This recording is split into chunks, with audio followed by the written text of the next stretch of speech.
it's my first time na makapag-ano dito sa yung makapag-administer sa salita ng Panginoon.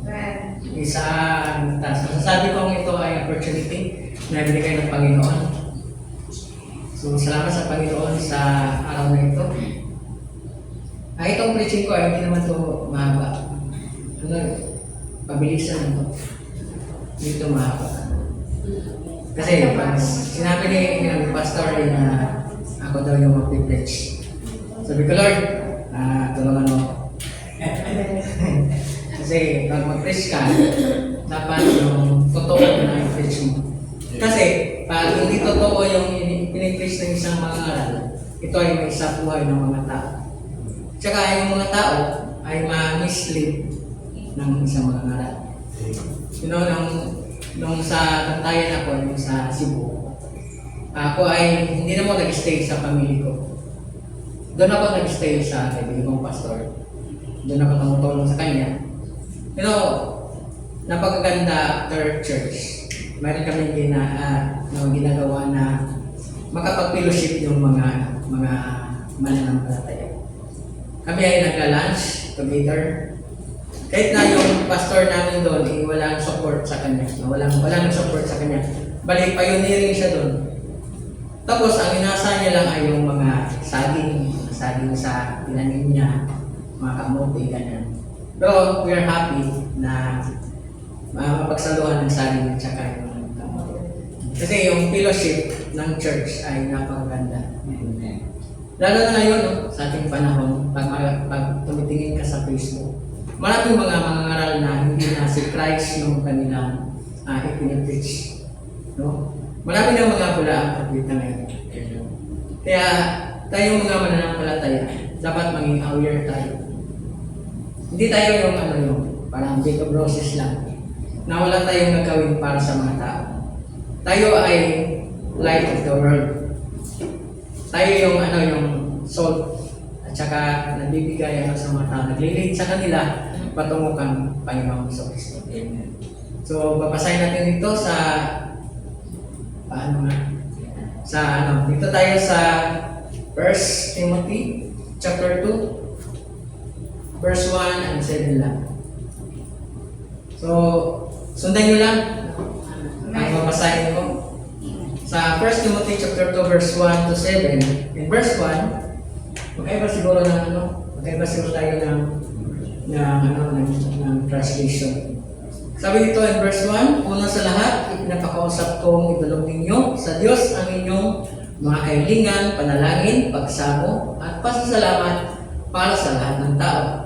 In verse 2, idalangin rin ninyo ang mga hari at may kapangyarihan upang tayo ay makapamuhay ng matahimik, mapayapa, makadiyos at marangal. In verse 3, ito ang mabuti at nakalulugod sa Diyos na ating tagapagligtas. So, verse 4, ibig niya ang lahat ng tao ay maligtas at makaalam sa katotohanan ito. Sapagkat iisa ang Diyos at tanging si Jesucristo lamang ang taong tagapamagitan sa atin at sa Diyos. Inihandog niya ang kanyang buhay upang tubusin ang lahat mula sa kasalanan. Last verse, in verse 7, dahil dito ako'y pinili upang maging mangaral, apostol at tagapagturo ng pananampalataya at katotohanan ito para sa mga hinte. Totoo ang sinasabi ko at hindi ako nagsisinungaling. Ito kapatid ay sulat ni San Pablo na binasa yung kanina ni Pastor Rico. Sulat ni Pastor Pablo para kay Timoteo. At this time si Timothy ay nasa Efeso.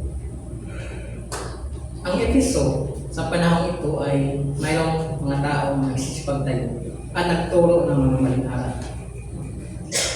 Kung noon ay ilan lang, sa ating panahon ngayon ay marami na. At marami na mailigaw. At ang nilalaman ng sulat na ito ay mga tagbilin. Tagbilin ni Pastor Pablo ng Timoteo kung ano ang dapat niyang gawin.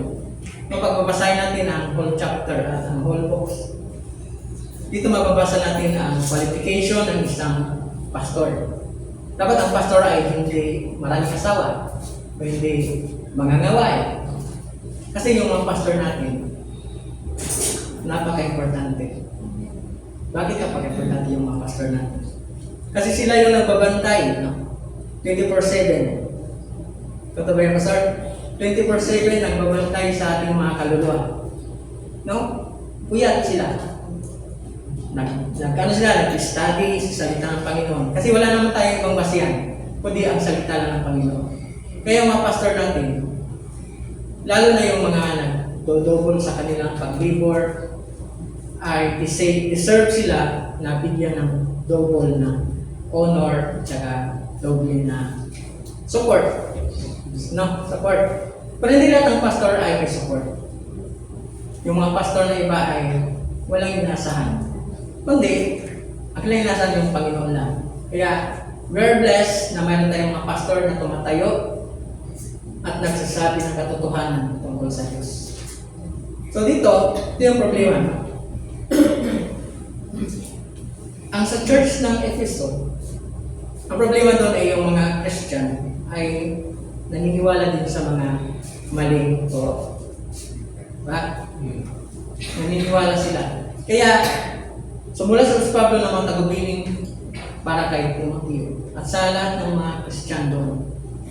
So, ang layunin ng sulat na ito o tagubilin upang magkaroon tayo ng pag-ibig, tanis ng puso, malinis na budhi, at tapat na pananampalataya. No, hindi lahat ng tao ay may tapat na pananampalataya sa Diyos. Hindi lahat ng tao ay tapat sa Diyos. No? Hindi lahat ng tao ay sumampalataya sa ating Panginoon sa Kristo. No, ang tao, hindi lahat ng tao ay naniniwala na mayroong isang Diyos. Although na pagtanungin mo yung tao, naniniwala ka ba sa Diyos o sa isang Diyos? Siyempre yung tao, oo, yung sagot. Pagtanungin mo ay, sumampalataya ka na ba sa ating Panginoon sa Kristo? Yes, of course. Yes. Lagi na ako tumatawag sa Kanya. Pero pag tatanungin mo, sure ka na ba sa kaligtasan? Yes, of course. Sabi nila, hindi. Kasi nagkasala ka. Now, dito natin makikita, mga kapatid, na ang tao, hindi talaga tapat sa Diyos. Bakit? Pag ang tao ay tapat sa Diyos, siyempre isang sasabihin. Langit. Bakit? Sumampalataya sa Panginoon. Kaso yung tao ay maraming ginawang Diyos sa buhay niya. Kaya ang tao, kung sino-sino na lang ang kanyang pupuntahan. Kung titignan niyo yung tao, para siyang alon sa dagat. Kung saan sa hipan, doon siya. Kung dito sa hipan, doon din siya. Ito yung masakit na katotohanan. Kasi, ang tao, mayroon siyang ginudyo sa buhay niya at mayroon din siyang sinusunod sa buhay niya. Diba? Ang tao ay, pag sinabi mo, ang kaligtasan ay nasa Panginoon Jesus lang. Dapat sumampalataya sa Kanya. So, ang tao, parang hindi niya matanggap yan. Kasi, sabi nila, faith lang, maligtas ka na. Sumampalataya ka lang sa Panginoon Jesus, maligtas ka na. Napakadali naman. No? So, ang tao ay hindi niya naintindihan na ang kaligtasan ay sa pamamagitan lamang ng pananampalataya sa ating Panginoon Jesus. At ang kaligtasan, hindi natin yan pinaghihirapan. Kasi, mayroon na naghihirap dyan. Ang ating Panginoon Jesus, naghihirap para tayo ay maligtas. Diba? Ang kaligtasan ay grace. Ano yung grace? Ibinigay sa atin kahit hindi tayo karapat-dapat. Kahit tayo makasalanan, hindi tinitignan ng Diyos na tayo makasalanan. Ibinigay niya ang kanyang nag-iisang anak. Parang sino man, ang word is whatsoever. Sinong tao na sumampalataya sa Panginoon Jesus, maligtas. Kasi yung tao ay marami pa siyang dapat, marami siyang nasa isip. So dapat, itong kautosan, dapat ma-perfect ko muna para mapunta ng langit. Diba? Dapat magsisimba ako, dapat gawin ko ito. Pero ang sabi ng Bible, dito tayo sa Acts 4:12. Ayon sa Acts 4:12, sa kanya lamang matatagpuan ang kaligtasan, ang Panginoon Jesus lang matatagpuan ang kaligtasan, Sapagkat walang ibang ngalan sa buong daigdig na ibinigay ng Diyos sa tao upang tayo ay maligtas. So, clear ang salita ng Panginoon. Sa buong daigdig, ibinigay lang isang pangalan.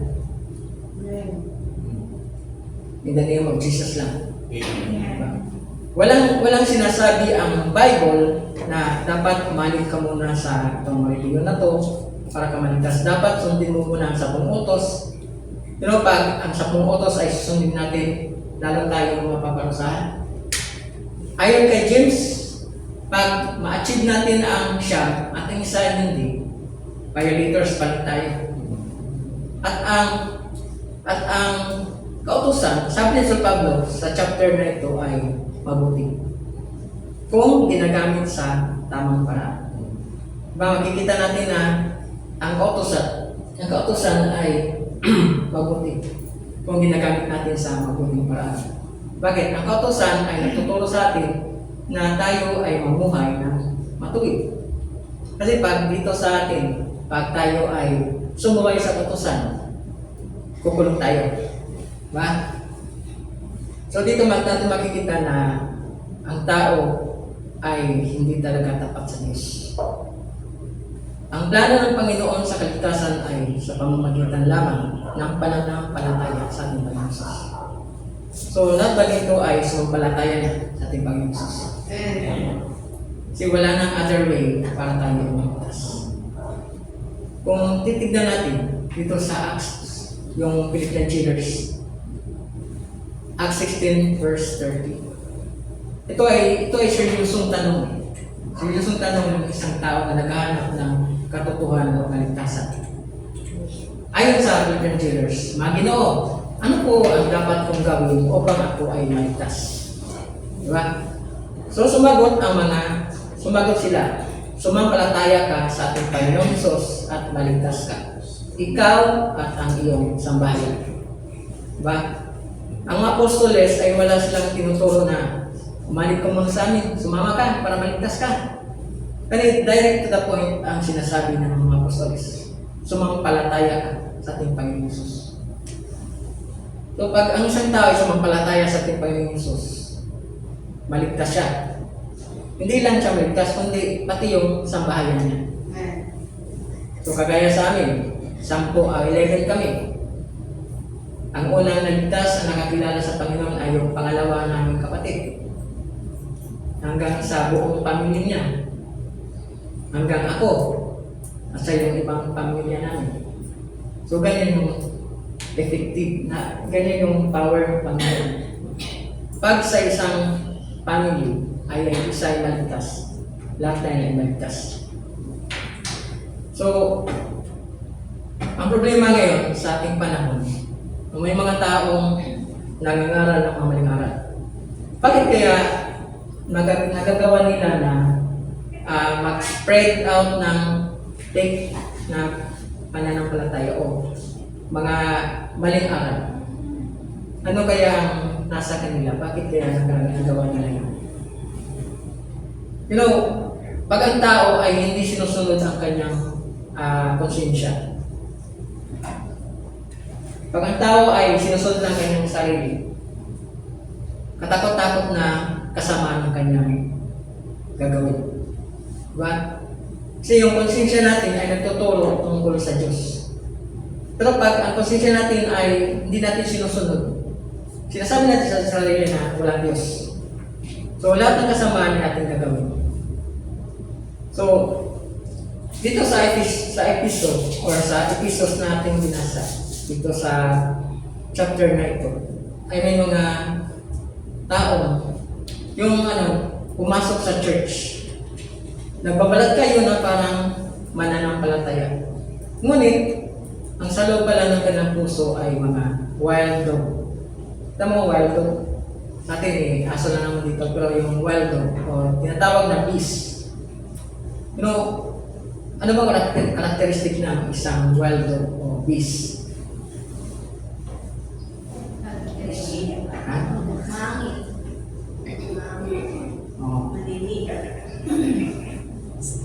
No, kita natin yung wild dog ay wala silang awa.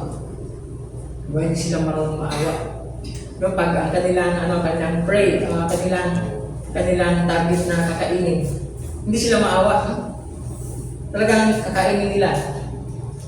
So, ganyan din yung mga bulaang propeta. Hindi sila marunong maawa sa tao. Kasi, pag ang tao ay tinuturuan mo ng maling aral, siyempre saan yung pupunta? Diba? Pupunta siya sa kasamaan. Kasi maling aral ang kanyang ang tinuturo ng isang mangangaral. No, nakita mo yun sa Facebook, yung pagkagandang aral. Sabi niya, 10 years from now, mangangalay yung aking mga kamay sa pag-pray ng mga sasakyan. Sino bang ayaw ng sasakyan dito? Diba? 10 years from now, sabi niya, 10 years from now, mangangalay ang aking kamay sa pag-pray ng mga sasakyan niyo. At hindi ako nag-pray ng sasakyang bulok-bulok. Hindi, bago siyempre, BMW, gano'n. Tapos sabi niya, 10 years from now, pag nakikita ka namin na mahirap pa rin, sasagasaan ka namin. Di ba napakaganda? Pero, gaano kaganda o how convincing ang salita ng isang mga ngaral pag ito ay hindi katotohanan? Wala pa rin. Walang kwenta.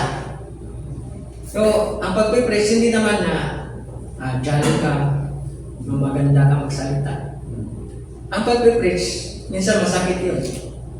Mas okay yung masakit mag-preach. Kasi, magbibigay ng kagandahan sa buhay natin. No, minsan nga natamaan ako ng pre-preach pastor. Natamaan ako. Pero sabi ko, Lord, salamat. Kasi pag matamaan ka sa isang preaching, hindi mo na yan ulitin. Diba? So, mas maganda yung mag-preach ka ng katotohanan kaysa maling aral. No? So, makita natin na ang preaching dapat si Jesus Christ ang i-preach natin. Diba? Kasi si Jesus Christ ang importante sa buhay natin. Yung iba, i-preach na dapat mamuhay ka yung mababae dapat mamuhay ng modest. Maganda naman yun, di ba? Dapat yung babae magdamit ng maayos na damit. Dapat yung lalaki maayos din yung magdamit. Maganda naman yun. Pero kung sa kaligtasan na, kahit na gasin hindi ka tignan, kahit na modest ka, pag si Jesus Christ wala sa buhay mo, wala pa rin. Kasi yung ganyang mga pananamit, yung ating outward appearance, susunod naman yun pag si Jesus ay nasa buhay natin. Amen. Kaya yung iba yung ibang mga pastor, kita mo na talagang galit na galit. Kasi yung membro nila, bakit ganito yung suot mo? Hindi ito dapat. Dapat ganito yung suot mo, dapat ganitong gawin mo. Kahit ano pang sabihin mo, pag si Jesus Christ ay wala sa buhay ng isang tao, wala pa rin. Maganda yung tignan. Pero, pag out niyan sa church, pumunta niya ibang lugar, wala na. Ano na yun? Para na yung kabayo na nakawala sa kontra. Yes, no? Kagaya niya nung nakaanib ako sa isang church na tigpit talaga yung pananamit. Siyempre, parang nasa loob ka ng church, takot ka kay pastor. Takot ka kay pastor. Dapat yan, yung damit mo. Pero nung umuwi ako sa bantayan, parang nakawala talaga ako sa kulungan. So, walang pagbabago. Kaya, tayo bilang isang mananampalataya, dapat, kung mayroon tayong, kung mag-share tayo sa Word of God, huwag natin kalimutan si Jesus. Si Jesus talaga yung share natin. Kahit sino man yung makasalamuhan natin, makapag-usap, si Jesus talaga yung dapat i-promote. Kaya ba tayo, nagtitinda ng isang tinda? Diba? Kasi gusto natin na ang tao ay mabago yung buhay. Si Jesus Christ ang impress natin. So hindi tayo yung na save lang na wala tayong gagawin. Yung mga kapatid, maraming mga tao na blinded sa katotohanan tungkol sa ating Panginoon Jesus. Blinded sila. Hindi nila makita ang magandang balita ng ating Panginoon na siyang liwanag ng Diyos. So ngayon, ilan na lang yung nag-preach ng gospel. So ano ba yung gospel? So ang gospel na si Jesus Christ namatay sa cross dahil sa ating kasalanan. Inilibing. After 3 days, rise up again. Tsaka maliligtas ka sa magandang balita. Kaya, tayo bilang isang mga follower ni Jesus Christ. No, na-feel nyo ba yung na-feel ko? Sa panahon ito? Na tayo ay hinahatak ng mundo. No? Wala na tayong sa Panginoon, sa prayer. Yun, noon, naaalala ko pa. Mali talaga ang schedule sa prayer. Gabi yun, alas 7. Pero nung umalis ako sa bantayan, wala na. Ano na lang, seasonal. So, tayo yung prayer ay napaka-importante sa buhay natin. Kasi prayer is power. Kaya, sabi ni Apostol Pablo sa chapter 2 in verse 1, una sa lahat, pinapakiusap kong idulog ninyo sa Diyos ang inyong mga kahilingan, panalangin, pagsamo, at pasasalamat para sa lahat ng tao. So yung prayer ay hindi lang para sa atin, no? Kundi para sa ating kapwa, sa lahat ng tao. Diba? Sa lahat ng nasa authority. So, kailangan nila ng prayer. Kailangan nila ng prayer natin. Kasi sa panahon ngayon, mahirap na. Diba? Ang bawat isa sa atin ay may mga dinadalang problema na hindi natin alam. Sabi ng James na ang prayer daw ng isang tao matuwid ay malaki ang kagagawan. So, dapat natin i-restore ang ating prayer time. No? Kasi yung prayer natin, importante. Si Jesus nga nag-pray nga nung panahon na malapit na siyang ipapasapos. Sabi ni Jesus, pray. So, kailangan nila ng prayer. Bawat isa sa atin ay ating pagdasal na sila ay bigyan ng kalakasan. Ano mang struggle nila sa buhay nila, tulungan sila ng Panginoon, bigyan sila ng kalakasan para ito ay mapaglabanan nila. Pati yung mga hari, mga presidente natin, kailangan ng prayer. Kasi yung prayer natin, dapat na i-pray natin na kanilang mga isipan, ng puso ay mabuksan sa katotohanan tungkol sa Diyos. Kasi hindi lahat ng tao ay alam ang katotohanan tungkol sa Diyos. So, gusto ng Diyos na ang lahat ng tao ay maligtas. Diba? Ang Diyos natin ay tunay na pag-ibig. Kasi ayun yung may isang mapahamak.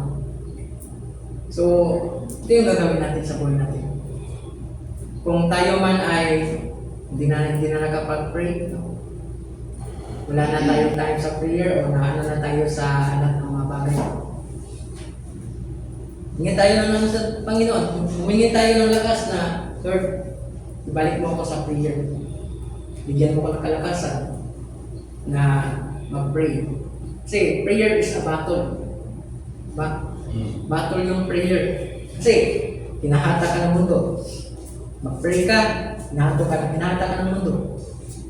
Bakit ka hinahatak ng mundo kapag mag-pray ka? Kasi alam ng ating kaaway na ang prayer is power. Diba? Alam niya yan. Kaya dinidistract niya tayo. Ating mga mata ay nasa cellphone natin. Kahit na masakit yung mata natin, nagsiselfone pa rin tayo. Diba no? Pinipilit natin. Eh yung mata ko, hapti. Bakti na. Minsan, tinapon ko yung cellphone ko. Diyan ka muna. Kasi pag hindi mo itinatapon yung cellphone mo, hindi ka talaga makakapag-pray. Even magbasa ng salita ng Panginoon. Kasi pag-isip mo sa umaga, saan yung cellphone mo? Hindi ka na makapag-pray sa Panginoon. Lord, salamat sa bagang ito, nakatayo pa ako. Salamat na buhay pa ako. Diba? Kasi nasa cellphone na eh. So, mga kapatid, kailangan natin ang prayer. Pray natin ang ating sarili, ang lahat ng tao, ating fellow Christian, at ang lahat ng mga karamdaman. Kasi, yan yung utos ng Panginoon at ng kalulugod. Kung gusto tayo kalulugoran ng Panginoon, lagi tayo mag-pray sa Panginoon. Diba? Napakaganda mag-pray, diba? Na ikaw lang isa. Tapos, nakausap mo yung Panginoon. Pero ngayon, hindi ko na na-experience. Doon pa yung sa Islam, experience ko yan. Na doon ako sa tabing dagat. Lumuluhod, nag-pray. Napakaganda. Pero naka-work na ako, wala na. Ano na lang, parang pinipilit na lang yung sarili na mag-pray ka. Tsaka mag-pray ka, pero napakasandali naman. Minsan, pag kumakain ka, hindi ka na makapag-pray. Kasi nakalimutan ka na. Pero salamat sa Panginoon, no, kahit na tayo ganyan. Living niya pa rin tayo. So, yan yung message for today. Amen. Very